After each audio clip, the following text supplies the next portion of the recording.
I'll tell you the coolest Airbnb stories. I don't know if it's cool, but so we had this one house in Scottsdale. In the fall of last year, we had a bachelorette party booked. Bachelorette parties, you guys know, This is the experience. We still didn't have a direct booking website. So if you talk to me directly, I would put you in touch with my team and then we would manually do it all. As we were booking this one, we were in the process of migrating to building our website and having everything be very automated so that we didn't make any mistakes, right? They had been messaging me, they're checking in this week. Even that morning, they're messaging me. The day before, we migrated all of our calendars to our new site. And this direct booking did not come through. But the day before, we get an NFL player, a wide receiver with the Baltimore Ravens. Cool, like, this is awesome, I'm so excited to host you. Next morning, I'm texting her. I'm like, yeah, super excited. Everything's ready for you. And they call me and they're like, hey, there's a bunch of cars in the driveway. I'm like, oh. I was like, you know what?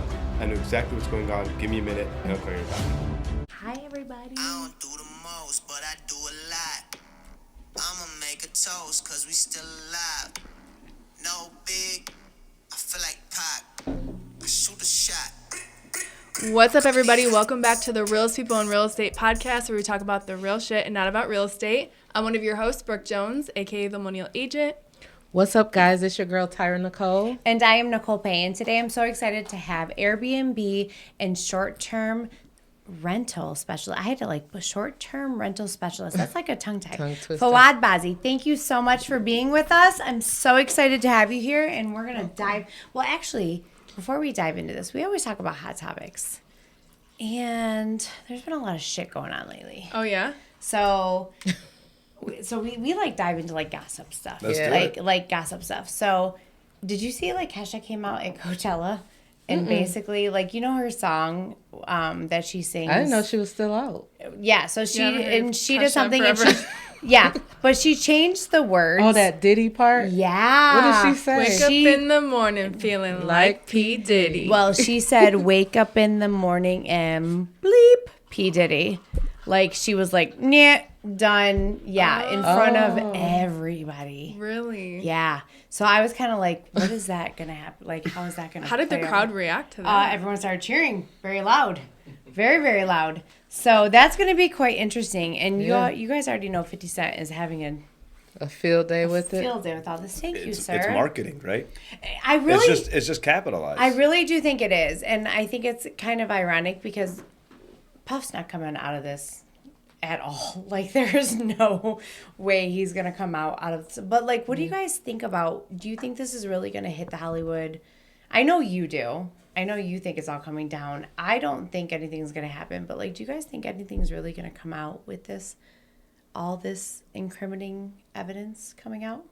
I think just so much has come out. Like, even with the Nickelodeon thing, I actually watched. Did you watch it? I watched a couple episodes or like a few episodes of The Quiet on Set, and everything's being revealed this year, and Hollywood's not looking so great. It's not the same. It's definitely not going to be the same. So, I don't know. I don't know much about it. What I think is when a guy as big as Puff Diddy or P. Daddy. Diddy. Yeah, it's been so long since I said his name. Which name? It's been so long since I said his name. Listen, But he's got a couple of them, so you can't get it wrong. When a guy that big is taken down, it's because they wanted him. Somebody way up higher wanted him down, right? There it is. That's it.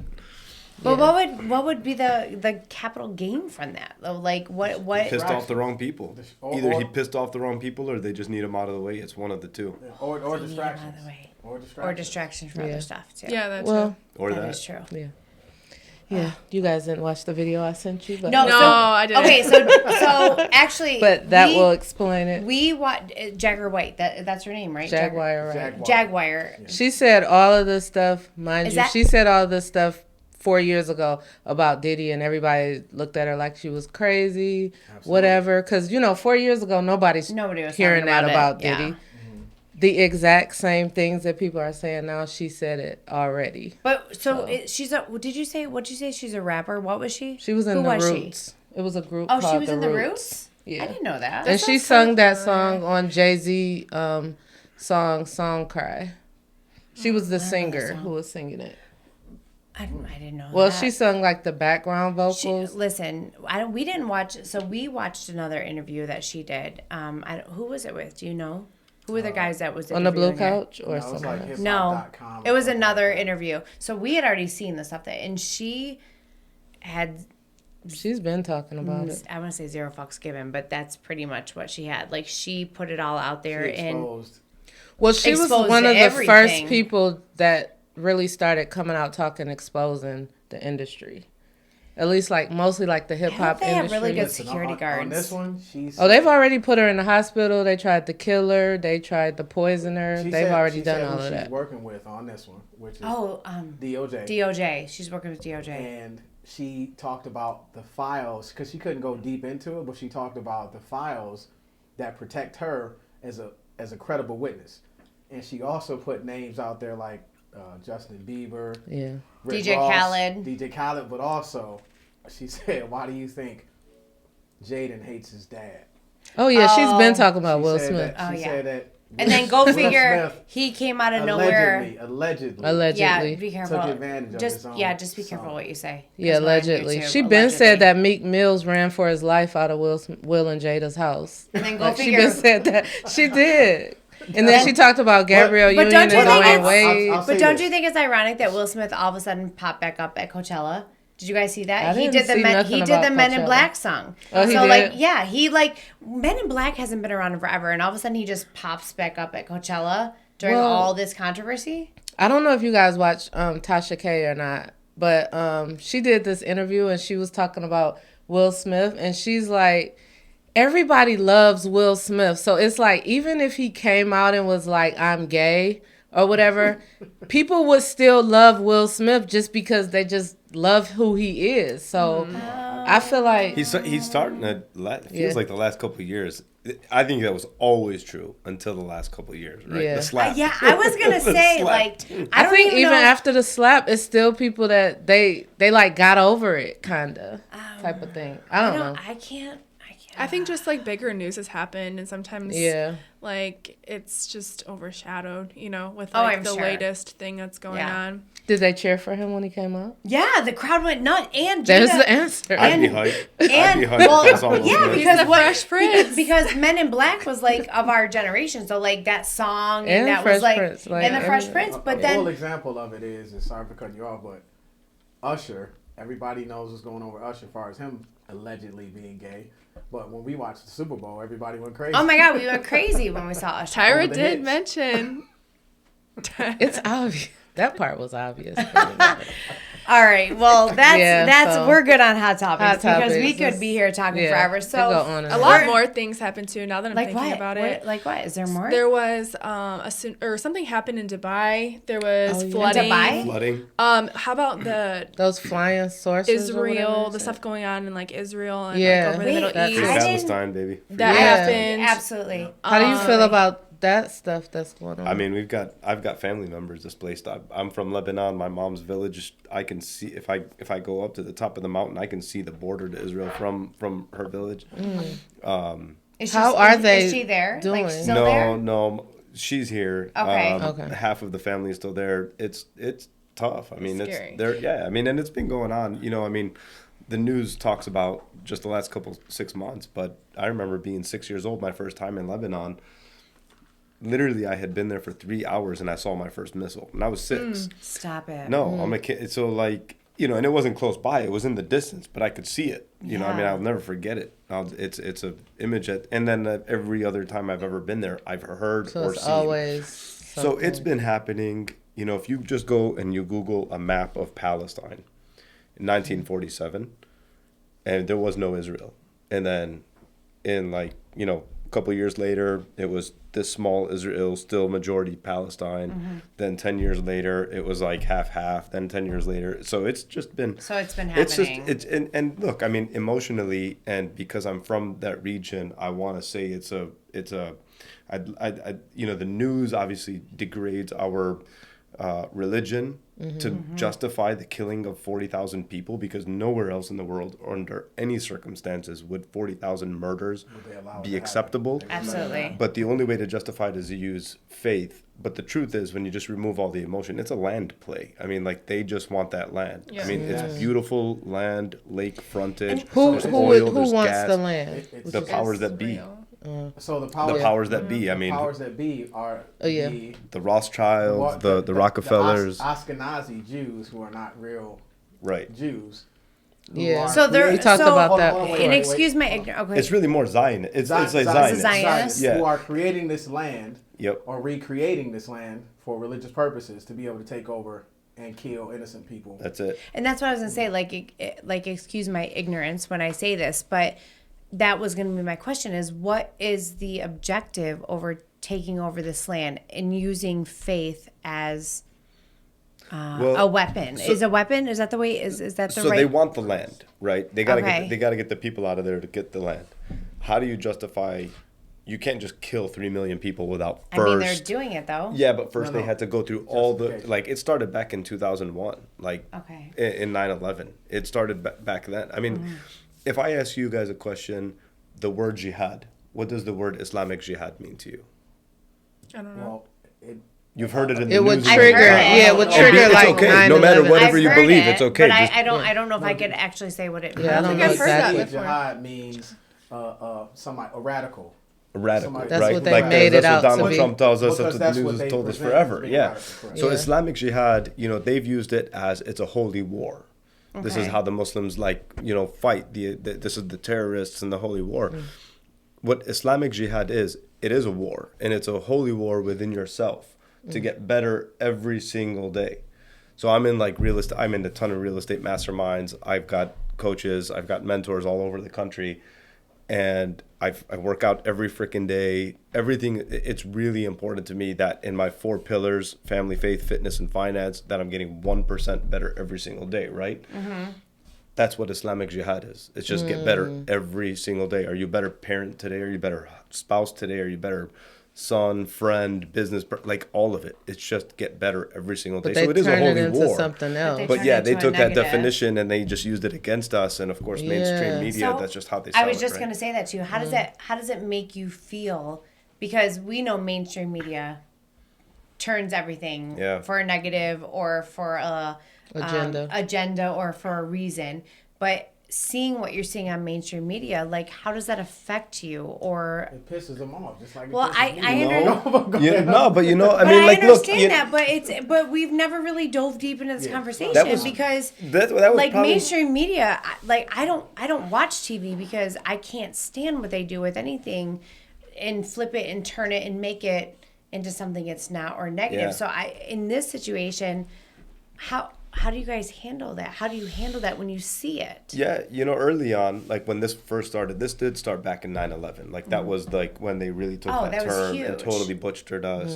And it was probably a lot of anger at the time, and it was what it is. But now, you benefit from social media and the whole world really starting to get their source not just from CNN and Fox News. Oh, CNN's gross. It's they are really people are really starting to see the truth. But at the end of the day, all we can do is smile. You just smile at the next person, educate them, do the best you can. Educate is Yeah, the just part. educate. Yeah. That's it. That's all you can I love do. that. And we lead with love always. Yeah. We're good people, I think. And keep putting that out there because Yeah, that's all you just can like do. we didn't really know, and the media has made it something negative when it's not. People need to know what that really is No and what doubt. that really means. Yeah. So I just have to put this out there. So I text messaged Sam, your cousin, and I said, look who we're interviewing today. And he said, oh my gosh, it's my cousin. Pick his brain. That's what he put. He said, pick his brain. So Sam, we're watching. We're going to pick his brain. Hey. So Bazzi cells. Bezzy cells. There you go. I got them. So let's get into picking your brain. Yeah, we're now. I mean, Yeah. that was a great. Thank you, Sam, for that segue. We're gonna segue right into it. So tell us a little about yourself. Family. What was Yep. tell us your pillars again. Family, Childhood. Where did you fitness. grow up? Yeah, all of it. All of it. Okay, All so of it. born in Toledo, then moved to Dallas, St. No Louis. wonder you're Ohio State. Die-hard Ohio State fan. He told us that before. How's Die that hard make you was feel? stick. It makes it. I cringe a little bit because I love it because she wasn't even here for the conversation. Yeah. That's the first thing she said is, "How's it make you feel?" We'll be back. We'll be it- back next year. It's Islamic jihad. Get better. The 4 pillars. I don't know. So- I Yeah. cringe. I You're gotta hear lucky. those You're again. lucky I didn't know that when we booked this interview. That's all good. I'm just kidding. But I'm married to one, so I moved. We were in Yes. St. Louis most of my childhood. Moved up here when I was about 7 or 8, And then we were in Rochester Hills. I went to Rochester High School, went to Oakland University. And then when we got married, my wife was living in Dearborn. I moved to Dearborn, a lot of relatives in Dearborn. And then in 2012, we were getting ready to have kids. My parents moved out that way too. So that's pretty much home now. Mm-hmm. It is home now. I was a banker for 20 years. I was a finance grad, MBA, was in banking for 20 years. And I was traveling like way too much. For banking? For banking. So okay. I worked for Comerica Bank, and we worked we were consulting other banks. Our group was. So we had a team in Texas, Michigan, and California. So about 15 weeks out of the year I was gone. 2018, we found out we were pregnant with our third. And I just didn't want to do all the traveling anymore.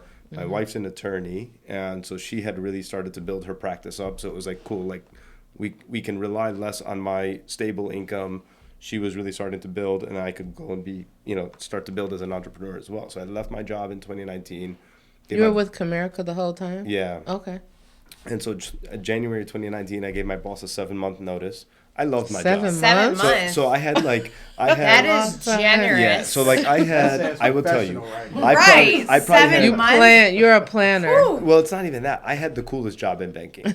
So like I was 80% of my time was on the golf course or in football stadiums with the C-suite of the banks that we consulted, right? Like it was so much fun. And I had great relationships with great people, got to travel all the time. It was really, really fun. So it wasn't easy to leave, and I didn't really want to leave, and I loved what I did. I loved the company I did it for. I loved I loved everything about it. I really did, but I wanted to be home, and that was a priority for me. And I really just started to get this like philosophical itch too. Like I didn't want, the more, every time I'd say like to my manager, who was the best, and he was a great friend of mine actually, and he still is to this day. But if I had to go to him and say, hey, I want to leave early because I want to go pick up my kids from school, or I want to go coach my kids' basketball team, he would never say no. But I'm like, human beings don't have to ask permission to go spend time with their kids, right? So I started getting to a point where it was just like, I felt like an animal that was in a cage, and I didn't want that anymore. So I started to put those plans into place. We got really comfortable with how our plan was going to move forward. And then, because it's a big jump when you're relying, as a man, I mean, there's a lot of ego that comes into like, we're relying on my income for a really long time. And then to go totally change your career path, what's my parents going to say? What are her parents going to say? What's going to happen egotistically in our marriage if for a while she's got to carry that weight while I build and do the dad thing, right? So that took a little while, and we got comfortable. I gave my 7-month notice, hired the right person, transitioned everything over, and then I left in August of 2019. I started a place called Detroit Kids City, which is a coffee shop with a kids play place in it, so I could take my kids to work with me every day. Okay, that's awesome. It was a ton of fun. Yeah. Used my corporate experience to consult a little bit privately, and then also started buying long-term rentals. COVID happened. Detroit Kids City took a left turn. 7-month lockdown, couldn't make any revenue. We had a terrible landlord.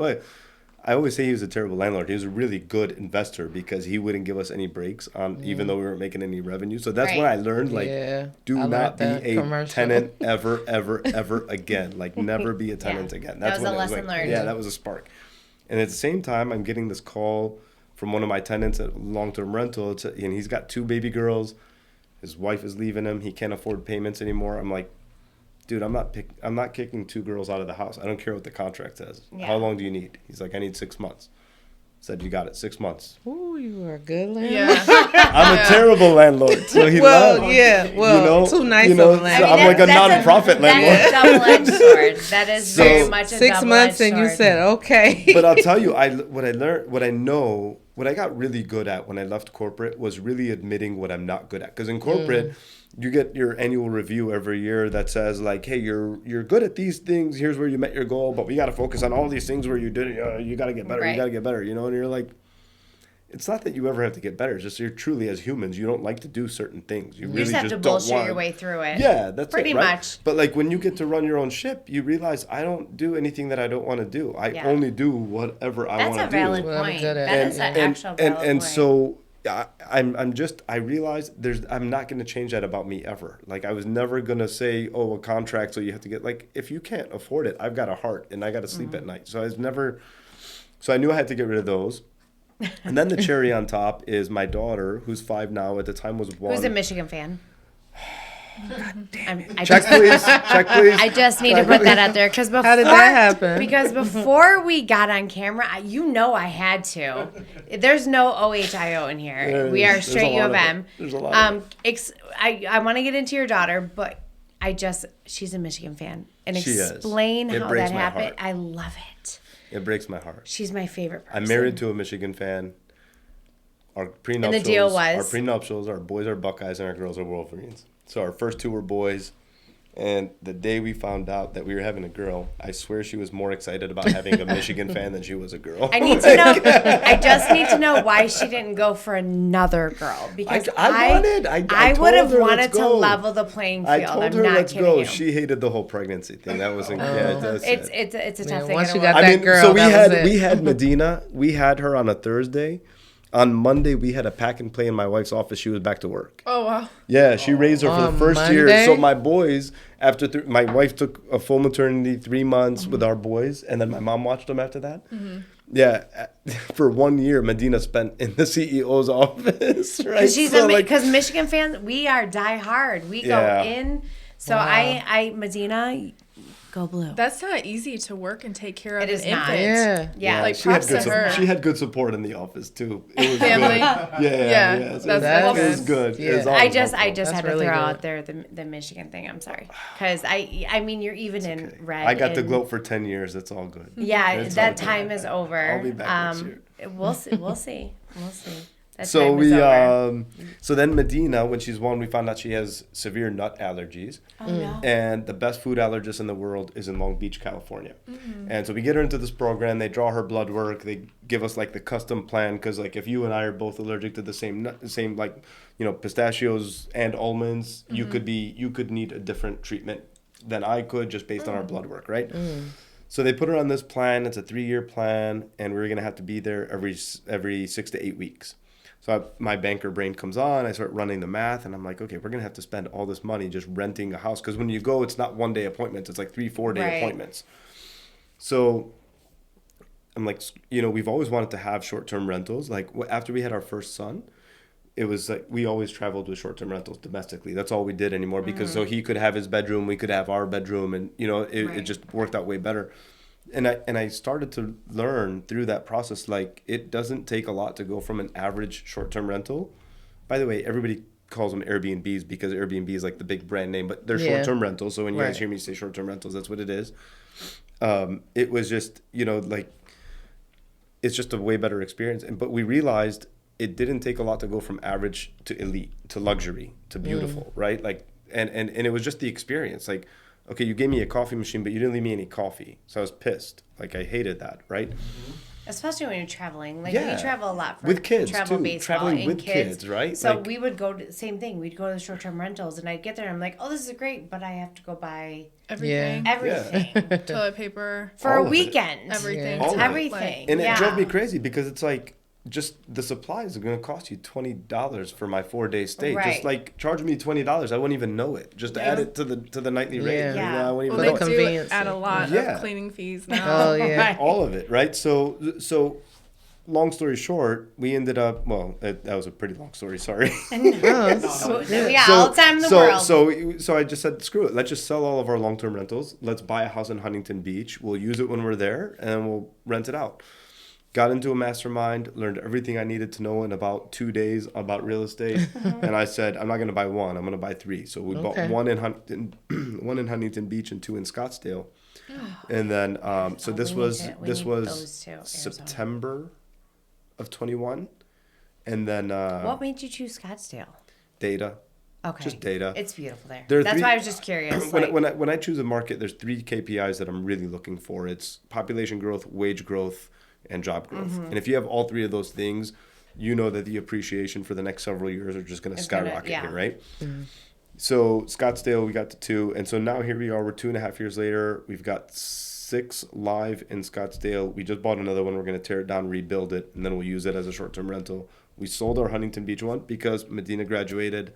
She's no longer allergic to nuts. It's awesome. Oh, Really? They yay! got rid of the You're nut Very Tina. allergy? It's very cool. So the objective wow. is actually to cure Literally, the. like so we don't have to go around with crazy. EpiPens anymore. We have a pantry full of nuts Wow. now that she can just go raid anytime what- she wants. I want to know more about that process. Like, Yeah. what did they do? They What's dose a her part with of that food. process? So it's not FDA approved. They don't do medicine. None of that. It's a rigorous like dosing program. How did so you even every morning, start though? Like, how did you even know she so was? she went where into did this anaphylactic start? shock when she had cashews for the first time. No. And it was amazing. Okay. Like, listen to how amazing kids are. Like, we don't give credit to kids, like how smart they are. She's 1 year old, right? So that night, I give her this bar. It was one of those Laura bars, is what they're Yep, called. They have yep. like 3 or 4 ingredients. And so one of the ingredients was cashews. It was the only nut ingredient in that. And so she ate the bar. She comes, we put her in a high chair. She eats her dinner. She goes, takes a shower. And then she's like real fussy after her shower. Dunya's my wife. She takes her after the shower. She like lotioned her up, dressed her up. And then she comes into the kitchen where I am, and she's like real fussy, right? So I'm like, maybe she's still a little bit hungry. It's almost bedtime. It was like 10 minutes of her bedtime. So I put her in her high chair. I put a little more fruit on her tray. And she's still fussy, and she's not eating it. So I'm like, okay, that's not it. So I take her off, or her high chair, and I put her down. I'm like, hey, I don't know what's going on. So she runs. She's 1 year old. She runs from the kitchen to her bedroom. She comes back with a bottle of lotion. So I grab the lotion. I'm like, we just put lotion on you. I'm not doing it again. And I throw it on the island. And then, so I told Dunya, I'm like, maybe she's just really tired. Take her to bed, right? So she's like, can you just change her diaper real quick and then I'll put her to bed? I said, sure. So I take her to her room. Fresh. I take off her clothes and she's bright red. I was like covered in So look at her, like this 1 year old. She ran and got me a bottle Lotion. of a big made thing her of lotion. made her probably feel a little she better. like, yeah. but she's communicating, right? Like Yeah. it was amazing. In their It own was way, so yeah. smart. Yeah. It was so smart. So that's how we found out. And so every day, for the duration of her program, we had to dose her every morning. And I'm talking like, when you're saying dosing, like mashing up pine nuts in an eighth of a teaspoon, and then mashing up almonds and a quarter of a teaspoon. So she was actually getting the So nuts every morning that we'd she have to was like, allergic yeah. to. Even but cashews? like so but they would stage it. So like first they would take the ones that she was very minimally allergic to early on, and we would have to dose on those, and we'd do that for 6 to 8 weeks, go back, then they put her through a big test on those, like a heavy dose, and if she passes that, then they send us home with a new 6 to 8 week curriculum. So we go, and then we're on to new nuts, right? And the ones that she already graduated, we still have to continue to dose on a daily basis. But now we had to also introduce new ones. And then we do that over and over for 6 to 8 weeks. It'd be like 2 or 3 nuts at a time that we had to Talk dose about on. That would freak anxiety. me I out. was It just was. gonna say Freak that. me Talk out. about anxiety as a parent Yeah. because you already know You your know what? child's Yeah. allergic to nuts, but yet you're giving your child nuts. But that's what they do for like the flu and all of that Yeah. stuff. Yeah, that's true. They when you think actually about that. give you the give flu. you the flu. Yeah. But I'm That's like, true. oh my gosh, like I would even be afraid to let her go to sleep because what if she swells So you have to up do it, or- but there's rules. Like, so you have to do So it like there's a 2 whole- hours before they go to bed. Yeah. So there's a morning dose, and then there's a Okay. night dose. The night dose you have to do 2 hours before they go to bed. Like, there's all kinds of rules in it. Wow. For the Is this protections. only for nut allergies or No. is this for all allergies? Any kind of food allergies. Wow. Any kind of food. And this There's- and how long was the transition from A to Z? it was supposed to take us 3 years, and it took her 2 years, and she graduated it. Everything. so now where are you at? Like there's no Nothing. She's not no allergic to EpiPens, nuts no at nothing. all. She can eat whatever she wants, whenever she wants. That's now. amazing. It's really cool. You know, that just goes It's really back cool. to show you. Yeah, and anybody, like, once I give my contact information at the end here, like, feel free. Anybody that's got, reach out to me, and That's amazing. I'm glad to push anybody to that place because they saved ours. That you know, confirms that it. saved her life. But like, yeah, I mean, we went to a changed- it restaurant. I remember does. when she had the allergies still, and we were treating. We went to a restaurant. I'll never forget this. She eats French fries. That's all she ordered was French fries, and it turned out they use cashew oil. Fuck, uses cashew oil at a restaurant. I wouldn't even think to ask. You would be that. surprised it. the ingredients that's in She stuff. broke out, so we had to, we had to like Zyrtec her up and Benadryl her up right away. Yeah, and peanut allergies knock on are a wood, joke. we never got to a point where we had to use the EpiPen. EpiPen. Anytime she had a reaction, we were always able to cure it with Benadryl and Zyrtec really quickly. So we never had to use the EpiPen. But yeah, I mean, it's a great program. It's cool. Yeah, it sounds like it. It's definitely. very That's interesting. a pretty incredible story. So So because of Medina, we now Yes. have, all those properties in Scottsdale. We sold the one in California. We've got 2 in Kissimmee, Florida, just outside of Disney World. We've got, and then we manage 5 in Maryland, one in the one in Boyne City, Michigan, we're just launching now. It should be live in about 3 weeks. We have 2 in Greenville, South Carolina, and I think that's it. So you have them all over, but none here in Detroit. I think that's it, he says. Let me check. Not even downtown? I know. Nothing in the city? Probably not. It's for the cost and... Yeah, it's not consistent enough. You've got to have consistent reason. Like in Scottsdale, you've got from January 1st through the beginning of April, you've got 16 Major League Baseball teams that have their spring training there, right? So you've got not only 16 teams, but the entire organization, all their families, all their fans that want to go there and watch games. It's the bachelorette party capital of America, more than Vegas, more than Nashville? It's crazy. Where? Scottsdale. Oh yeah, I believe it. I do love it, but that's surprising from Nashville. It's golfers galore. Yeah. Like the Barrett Jackson Auto Auction happens twice a year. The Bentley Golf out. I mean, there's just it's so beautiful there. much. I going love on. it. I Stable. love it there. Yeah. We'll have to plan our next icon. What'd you say? Oh, we can talk about that. Plan our next iconic circle family trip to Let's Scottsdale, go. Arizona. You got these short-term rentals before COVID, right? So I started in 21. So we were in COVID. Okay. It was during COVID when we started, but yeah. I mean, how did that affect your business? It was actually great. So COVID was great for short-term rentals because you couldn't fly. So people couldn't fly to Mexico. They couldn't go to other countries like they always wanted to, like they always traveled to. So they were driving everywhere. Yeah, they were driving everywhere. So I would say for Scottsdale, it was a little bump, but it wasn't a huge bump, mainly just because it's already an attraction and people are going there anyways. Mm-hmm. COVID really helped places like, small town where there's cabins that historically weren't very busy or very consistent. But then the people that got into those markets thinking it was going to be like that forever, they're the ones that are hurting. So like if you hear the term like Airbnb bust, it's because people bought in the wrong markets at the wrong time. That's what I was going to ask, because I was hearing for a bit that the short-term rentals were kind of hurting. It's like I equate it to the weed game. Like everybody left their job as an engineer, as a pharmacist, as a this, as a that, to go grow weed because they saw money. But it's like, you don't know anything about growing weed. Right. And you don't have the staying power because eventually you're going to get squeezed out by the big guys, right? Yeah. It's the same thing in the short-term rental space. It's just and I say this all the time. We talked a little bit about it before we started this.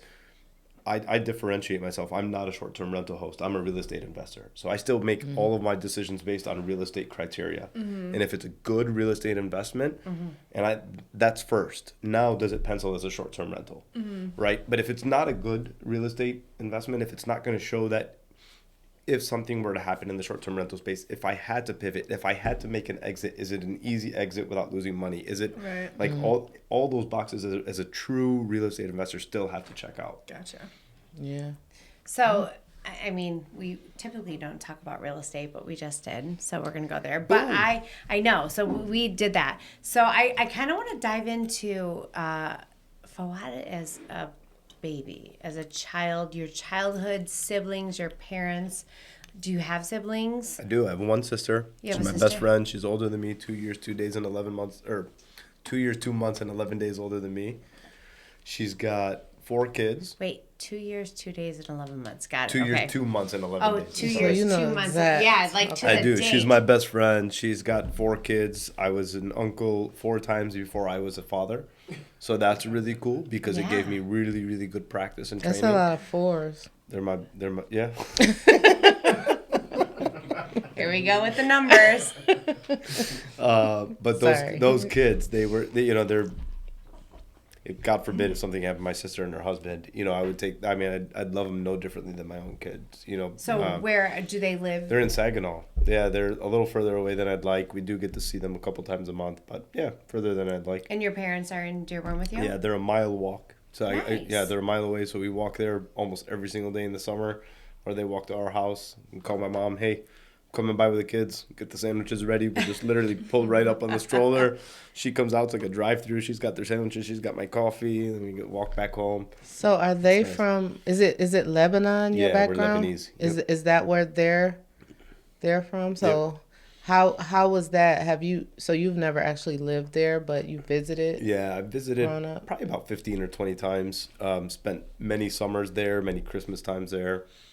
So I spent a lot of time going, not just doing the touristy stuff, but just living in the villages with my family and just love it. And you there. still have family. So you there. loved it? Yeah. Oh, I love it there. Yeah. Oh, I love it there. It's beautiful. It's like California, honestly. It's very, very similar to California. In 45 minutes, you can cover all 4 seasons. You can go from the winter in the mountains to the That's like sea. Michigan. Yeah. I mean, kind of. It's not, but 9 months out of the year, you're in the But Mediterranean what I'm Sea. It's saying, warm. though, is like you can go in Michigan and you can go up north and it can be wintertime and you can come down to the bottom part of Michigan and it's summer. That's what I'm saying. Like, that was just forget it. That's a really bad analogy. It was. But I'm with you. I see where so you're going. hard. Take me to Lebanon. How long is the flight to That was Lebanon? bad. It's about. It's not direct, so you can either go to Europe, which is like a 8-hour flight, and then Yeah. 4 hours from there, which typically comes with a 4. pretty long layover. Yeah, where at? Either Germany. So I've done Germany, France. Are those only 2 that I've done in Europe? I think I've done Germany and France only. Okay. And then there's an 11.5-hour flight direct to Jordan. Ooh, 2 Benadryls. 8 plus 11 hours. Yeah, just 2 Benadryls. You're good. Oh my no. Gosh, I like. Ooh, 2 Benadryls? 2 Benadryls and you're done. Yeah, you're knocked out. Yeah, There's oh, one yeah. Benadryl What for do you me. do The on 5-hour plane? flight to the Sleep. Dominican was enough for me. For that long? Yeah. 2 Benadryls. I couldn't. I'm telling you, I'm not kidding when I say that. It was pretty easy to sleep when we went to the Dominican. Like, it was pretty easy. Like, as soon as we took But off, that flight and then took we woke how many up hours? 5 hours. Okay, this is like 11 8. and Well, a that's what I'm half. saying. So So that that's was one 11 and a Benadryl. half. That's Yeah. one Benadryl for us. So add another one. Yeah, no, That's a lot. that's a long To ass Jordan. flight, And then it's though. just half hour from there to And Lebanon. another plane. Yeah, Okay. I mean, Wow. it's a long day. you can't I be mean, flying Spirit on those flights. No, Oh my no. God. true story. No. I'm just saying. Yeah, Like, so that that's- is I'll not tell a, you that what. is I don't even not know a Spirit Spirit goes flight. there. I'll tell you one of my favorite travel stories though. Coming back, so I was coming back. When was the blackout? Do you remember the blackout? Yeah. 23 or something. 2009, No, I think it was no. 03, No, right? no. It was It was before that. 2003. 2004 or No, something. it was two. Okay. It might have been It was 03 or 04. 2003 or 4. It was. Yeah. I'm 'Cause not the last going to time say was how there- I It was know, 4. but it was 2003. It was August of July of July. 2003, and I'm not going to say how I. I'm not gonna say how I. Because I got married in August of 2003, and that was the weekend of my bachelorette party. That's how When I the know. blackout There you go. happened? When the blackout happened. Oh, then there you That was go. my That should first have been marriage. the First clue that I should be doing this. But go ahead. The weekend of the blackout was Lights my out. was my Lights out on bachelor. Regardless.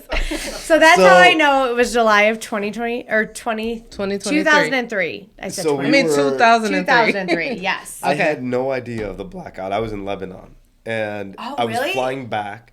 So I connect in Germany. So it was a 4-hour flight from there to Germany. So and then I got a couple hour layover. So I'm hanging out, I'm watching TV in Germany, and I see something about a blackout. But I truly, like, it was in Dutch. So I didn't really grasp like what the hell they were talking about. Of course not. Other than like some power plant went out in New York City. I still don't know like how what I happened. read it, I right? still couldn't Yeah, tell you. I just know all the bars were closed. That's all I know. I can get conspiracy theorists Yeah, about it. yeah. But Yeah, Go definitely. ahead, I'm listening. Well, then that's after then hours. we come back. So we come back, or I fly back. I land, and I get in the car, and when I land, I'm at DTW, and there's nothing. There's no lights. So I get in the car, and my dad's telling us everything. We're living in Rochester at the time, so it's a 1-hour drive home, and it's nighttime. So we're driving, and there's no lights anywhere. We get off on Rochester Road off of 75. We turn right. We stop at the intersection at Big Beaver Road. And literally right when we stop, everything turns on. So like you're looking straight and literally like miles. It was like you just see do-do-do-do-do. boom, you just see Yeah. lights. And it was one of the coolest things I've ever seen. You know? That's So you missed crazy. the I blackout. did. I missed. But I heard how big of babies Americans were because they lost Yeah. power for Yeah. like 2 days. And you Yeah. know, we're like really like we're conditioned as coming from Lebanon. Yeah. When you're there every single day, at least a few hours, you don't have power or hot water or both. I've heard about Every that. single day. That's how they Really? regulate power and energy, right? So Yeah, we They So close it's funny. everything at a I was certain just gonna time say of the that. day. So it's no, it's regulated? random. It's just Okay. random, and it's every day, and it's like if you live in the nicer neighborhoods in Beirut, then they've got generators and all that. But if you're like in, I've heard about that. It's the same thing with like AC and stuff. Yeah. Like air conditioning. I've heard that. Yeah. And when hot water. In July and August, it sucks there. I'll tell you that. Oh, yeah? Yeah. I bet it's hot.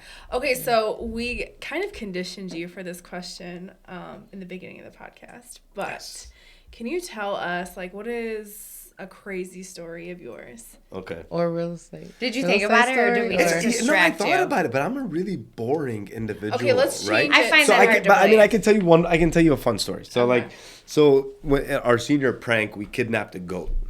I'm sorry. At Rochester. Yeah. You went to Rochester High, and your senior. Where did you find a goat? What is it called? It was called. And look, it was actually a really cool story on the back end. And I'll get there. So it was called Middlebury Farms, if I remember right. So we pulled up. It was a nighttime. It was a couple nights before. I don't know if all high schools are like this, but at the time, seniors got out. Goats. Like, you didn't kidnap goats. No, we went to Cedar Point. Yeah, we didn't. We kidnapped Got out goats. early? So we got out early. We got out like a week and a half early, Yeah, we right? did too. Yeah. So we knew so we knew when final exams were for everybody else. So we went to Middlebury Farms. We kidnapped this goat, and we took him to a house party the next night. We Took the goat to a house showered party. him. We put cologne on him. It was What? chilling. What was the goat doing? He was just chilling. You took him in the house. You took him to your house? Yeah, no, to my friend's house. We kept him. My friend's parents were out of town, so we kept him there. You took the goat to a house party. But the plan was during final exams the next day was to put him in the school. With cologne on and fully clothed. Did he have sunglasses on So too? we had two cars. A nice scarf wrapped around. Right. his So we neck had and two everything? cars, and one of the cars we had them go to the front parking lot so they could talk to the security dude. He guard. was just like the dude in the Yeah. golf cart, right? And so he talked to him, and he kind of like gave us a signal. We knew that he was there, so we pulled up to the other door. We took him out. We had a T-shirt on him. It said "Seniors, Class of 2000." I'm from 2000. Hey, double O. Oh, seriously? Yeah. Where'd you guys go? I went to Romulus. Okay. It doesn't Secret. matter. Cool. No, it doesn't matter. All right. Rom So Town. it was we put on him like Middlebury Farms is my home, please return me, right? So he goes in, we hear the stories about how he enters classrooms and does all this stuff. But they catch him, they get him all that, and then we're on the front page of the newspaper, and our good friend his dad is a cop, and so he's like, he's telling us like, hey, my dad's really asking what we're doing. We're like, shut the fuck up, that's what you do. You don't say a word. How was the goat behaving? He was really cool. The goat was chill. I We don't took care of Get his him. autograph, Look, like, we took for care real. of him. I forgot what we named him, but he was really cool. We took care of him. Goats are actually But look at what we pets. did. Look at the favor. Look how cool this is. So when like the what is it, the animal control or whatever, and they came to take him from the school, they realized he was really sick. So he had all kinds of sicknesses, and they go back to the farm and they test all these animals, and they shut the farm down, and they took all the animals because they were all being mistreated. I swear to God. Oh, so you did a favor. That's why actually the said- goat was just like I cool. swear to God. Like, That's why, yes. I swear to God, That's it was why like he God. was so God like excited. literally the put goat us was there to so save these happy animals. that you took him. Yeah. God was That there. is God was there to save these animals. Wow. That's why the goat was like, yes, give me Yeah. a shower, Yeah. put some cologne So that was on me. probably all a part of the plan to save the goats. God's got a way. I God's always mean- got a way. If you believe, So, God's yeah, so always got a I way. went to high school in Dearborn Heights, so we didn't steal goats. You butchered them in Dearborn. The Arabs. Yeah, that's No, I was Dearborn Heights. I wasn't Dearborn Heights. I was the other side. But yeah, we went to Cedar Point for our senior stuff. We didn't steal goats. We painted rocks and put our names on it. And That's a funny story, though. that is a crazy story. I'll tell you another story. This one's not like it's not a fun story. It's just it's a learning lesson where I believe karma really hit me, and it's why you should always be a good person. So we got in a huge fight one night. This was back in I was 22 or 23. We got in this huge bar fight. It was outdoors in the back, and we really tried not to get in this fight. And these guys jumped my friend, and so it was just all hell broke loose at that point, right? And so at the very end of it, it's me and one of my best friends, and we got this one guy on the ground, and I've got his, my friend's just hitting him, and I'm holding his legs, and I'm stomping where it counts. And, and I'll never forget, one of my best friends was the bouncer at the club, and he looks back, and he's just standing behind me. He's like, hey, Fouad. And I look back, and he's standing there, and he's just speechless, and he's so, like, brokenhearted and disappointed, right? And I'm looking at him. I just dropped the guy's, like, and the dude, like, we basically left him for dead, right? So I know the guy's okay, followed up. I know he's okay, but, I was 22. So, like, 10, 11 years later when we're trying to get pregnant, we went 2 years. We had been trying, and my wife went through every single test she could possibly go through. And, and everything was fine. So one morning I'm working out, pull a muscle that I thought in my groin. And when I found out, I'll spare you the sick details, but basically I had a varicose vein that was constricting all of my reproduction capabilities. Oh, wow. So for 2 years, she's going through every test. She's trying to do, we're trying to fix everything we can in her, and it was with me. And so I had a surgery. Obviously, now we have 3 beautiful kids, and everything's been fixed, right? But that was my karma. That was my karma. It did. Yeah. I swear to God, when I found out, there was no doubt in my mind why that happened. Has that always sat with you, like for the longest time, even going before you even were at that point? Did it? So after that moment, when I turned around and I saw Jermaine's face, I knew I would never get in a fight again in my life. Yeah. That would never ever happen again. You learned from it, though. Never happen. Because you're inflicting pain. You're breaking your friends' hearts that are all looking at you like you're supposed to be some good dude. And, like, not to say that happened all the time, right? But, like... No, but it was a moment of a moment. It happens but I hope if I can, though. Yeah, if anybody can learn anything from that, like, just be a good person all the time. Because it does bite you. You have no idea how or when or what. It's all an energy. And then it just comes back. Yeah. And the fact that you were able to recognize that and make a change from it, so you're good. Yeah. But imagine the people who don't recognize it, don't change. They're just going to keep getting that stuff coming back to them. The bad karma. Yeah. Yeah, that's... Yeah. So if you were to go back, what would be something... Actually, I'm going to let you say that question. I'm going to let you say that question. It's still my question. I want to know, what would you tell your younger self?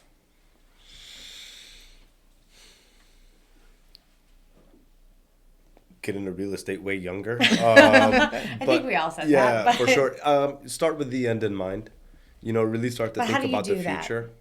How do you start with that in mind, not knowing? Because you started out in banking. Go learn from people. Just go learn. Like, talk to people, learn from people, and not people. Look, our parents, God bless them, they all give us advice because they love us. They want us to be safe. They want us to take the safe route. Just do I'm an engineer, go be an engineer. Or I'm a doctor, go be a doctor, right? Like, it's like, cool. But is that really what you want to do? Like, right. Go talk to people that are doing different things. Mm-hmm. Wildly successful, wildly experienced, people that have failed, people that have succeeded. Go talk to them. Go learn from them. Because I'll tell you, in the last 3 years, all the masterminding I've done, I learned more in the last 3 years of my life that's applicable knowledge than anything that I could have possibly learned in 20 years of banking, in my MBA, in my finance, in my all of it, right? Like, applicable knowledge. Go learn from people. Do you see anything in your kids? Like, do you see, like, niches or, like, for us, we see certain stuff in different kids. Do you see anything in your kids that you would drive them to be? No doubt. So, I mean, so I want them all to be entrepreneurs. If I would have told my dad when I was young that I didn't want to go to college, we would have been disowned. I think we probably all kind of grew up in that age, right? Big time. Yeah, you have to go to college. It's the thing, and you have to do it. And at the time, look, I mean, college was $10,000.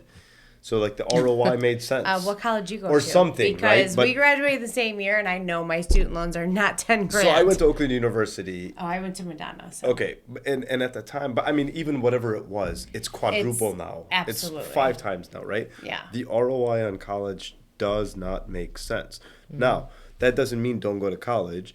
That means if you're going to college, you better have a freaking purpose because it's expensive. Yeah. And not only is it expensive in money, it's expensive in time because as you learn that time is your most valuable asset, well, on average, most kids finish their undergrad in 5 years, and then they've got their graduate degree, whether it's 2 years or 3 years or 4 years. So you're 9 years deep, years in. potentially 5 years deep minimum, at least 100K in debt, if not 200K or more because you took on a graduate degree. But if you got into real estate at 18, or even if you started a small business and you were half good, you'd be making money without any debt by the time you were 23, right? So like you'd have way more lessons because you'd have been running a business, you'd have been investing, your back would have been against the wall, and swim or swim and sink or sink, right? So again, it doesn't mean it's for everybody. Some people, college is still a really good thing because there's a purpose behind what they want to do. But I think that's it. I mean, even for my kids, it's you know, the corny saying is, you know, do what you love and you'll never work a day in your life. And it's absolutely freaking true. Yeah. It's 100% true. Yeah. You have to make money, but you can do it in ways that you love. And if you follow what you love, there's a way higher chance that you're going to break through your ceiling and your potential, right? Yeah. Can I ask a question today? Sure. Yeah. Are you mic'd? I'm not, but Get to his part is the only part that matters. So you are a new real estate agent. You have no money, and you have to go out tomorrow in order to start building a real estate career. What do you do? Like what is your plan to get yourself off the ground and launched off into your real estate career, knowing what you know?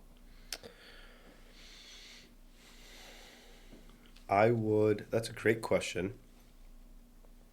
I would find really, really successful and busy brokers, and I would just go start offering my services to them. Like, how can I help you? I'll take 1%, I'll take whatever. How can I help you? How can I learn from you? How can I, you've got an overflow of listings. How can I go show your appointments for you? Pay me a flat fee, I'll do your appointments for you. Whatever it might be, right? Relationships are everything. It's what made me successful in banking. It's what made me successful in raising capital to go buy all my short-term rentals. It's everything. And so if you build the right relationships, it always comes back.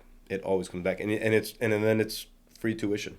It's just tuition and then building your own book. I like that. Free tuition. Yeah. I like that. I agree like with that that. That's where I feel like I learned the most in real estate, when it wasn't about me trying to make some money off a deal. It was about me trying to learn and educate myself and learn whatever I can.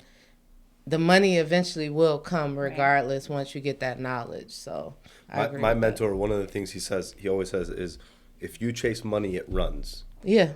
Right? Yep.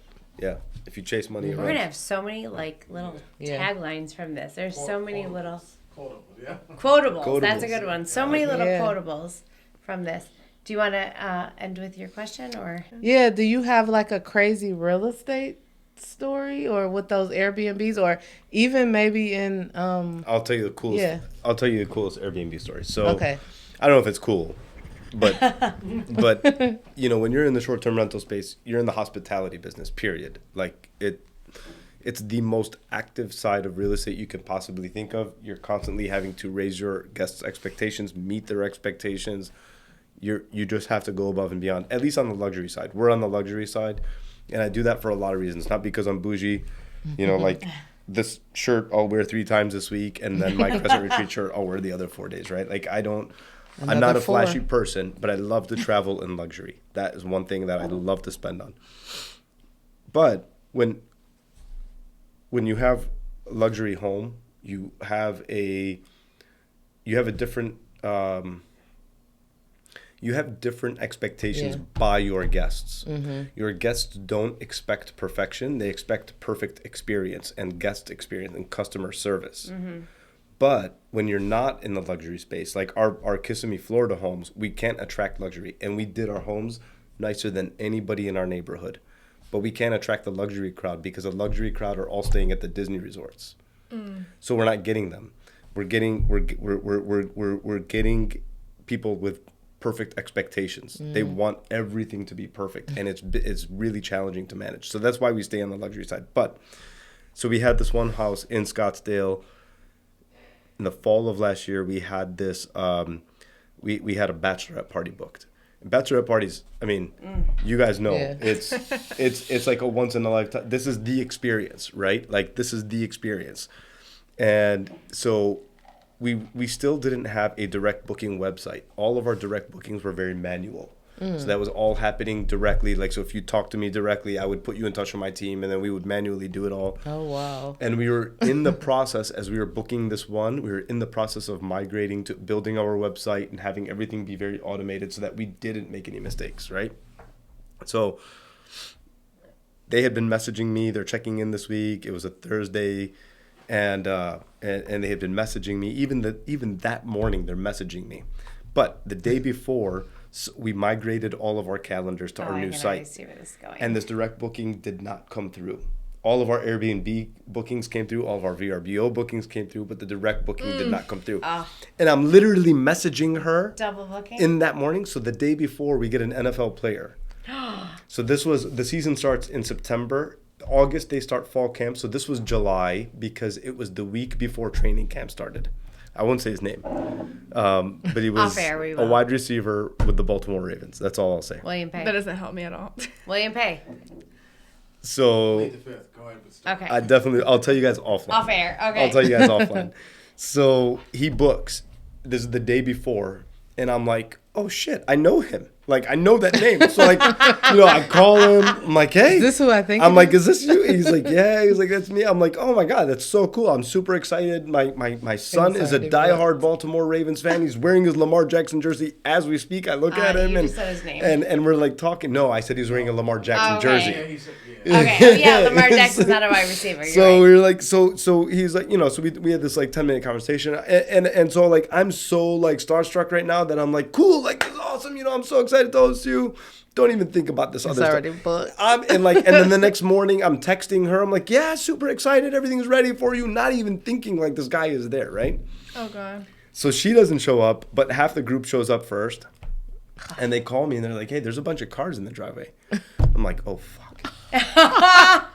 I'm like, I know exactly. Okay, I was like, you know what? I know exactly what's going on. Give me a minute, and I'll call you back. And she's like, okay. So I hang up, and I'm panicking. I'm like, what do I do? That's a holy shit moment. So I call her. I'm like, listen, here's what happened. We just merged to our direct booking platform. This didn't come through. We just got this booking yesterday. I can kick them out, but if I kick them out, I'm gonna need at least 8 hours and it's like 2 p.m. right now, right? So I need at least a couple hours to call my cleaning team and get them there.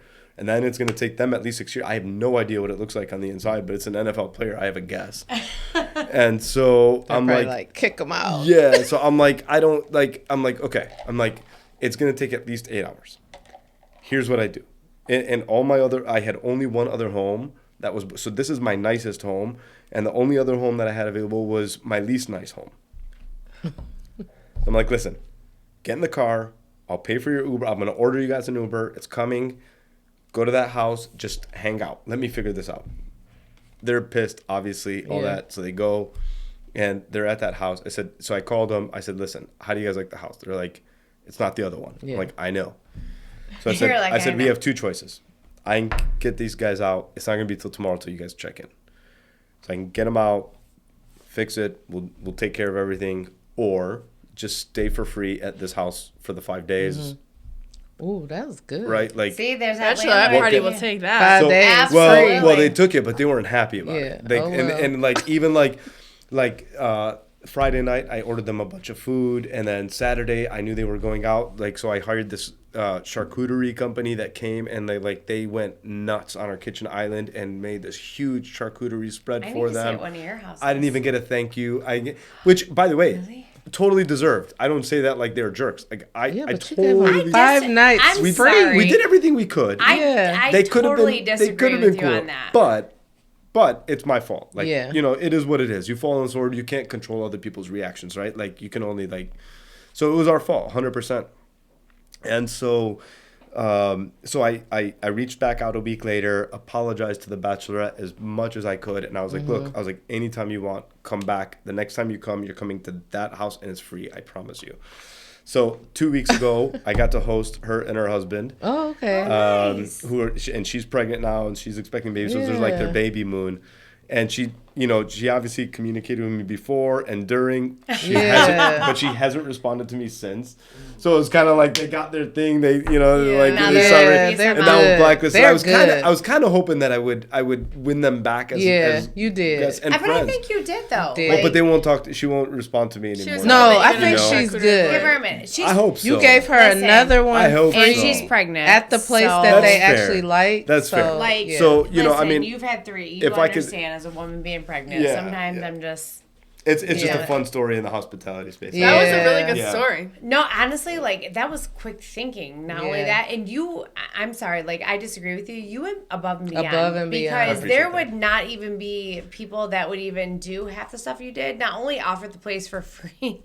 And then again, a second. At the place they like. For a bachelorette party. If I went with my girls, we'd be like, sign us up. Champagne for everybody, and it does come back to what we talked about earlier. Don't be transactionally driven, be relationship driven. Always focus on just do the right thing, do the best you can. Yeah, because they'll remember that. Always, they'll remember that experience. Let her have the baby. Let her see what happens. Send her a onesie. Yeah. Send her a onesie with your name of your place on it. So she's gonna send all kind of people to your way. You'll be talked about. I promise you that. Yes. But you know what? I truly enjoy this conversation. Yeah. Thank you so much. Thank you for being here with us. You have a lot to plug. So you already plugged all your houses. We have all those. Yeah. Which Kiss Me, it's on our list. Kiss Me is right next door to each other. So do you have your own? So you guys have your own booking platform and everything. Crescent Retreats. Okay, that's Crescent great. Retreats. I did click on the link. I did look. All right. I clicked on the link. Crescent Retreats. Anything else you would like to? Look, if I can help, follow me on Instagram, Fouad Bazzi _Airbnb. Click the link in my bio. You're always welcome to schedule a time with me. If I can add any value, if I can help you get started on your real estate journey, I love helping. It's my passion. We run our own mastermind here in Detroit. I'm an addicted masterminder, and I wanted to bring one back here. So we have one here. We meet once a month. I'm all about just helping people get on that path. So if I can help, use me as a resource. I'm here. We'll definitely be talking to you for sure in the past. I have a question. Did you get that 4 energy this time? Absolutely. We'll talk about that after hours. Well, that'll be after hours. Your life path number. We'll do that after hours. Yeah. We do that all the way. Thank you so much. Thank you guys for having me. It's awesome. Thank you guys for tuning back into the Real People in Real Estate podcast. We'll see you next week. Peace. Bye for now. So our core values are health, peace, love, and travel. So I always end with peace. I love that. We always do peace after every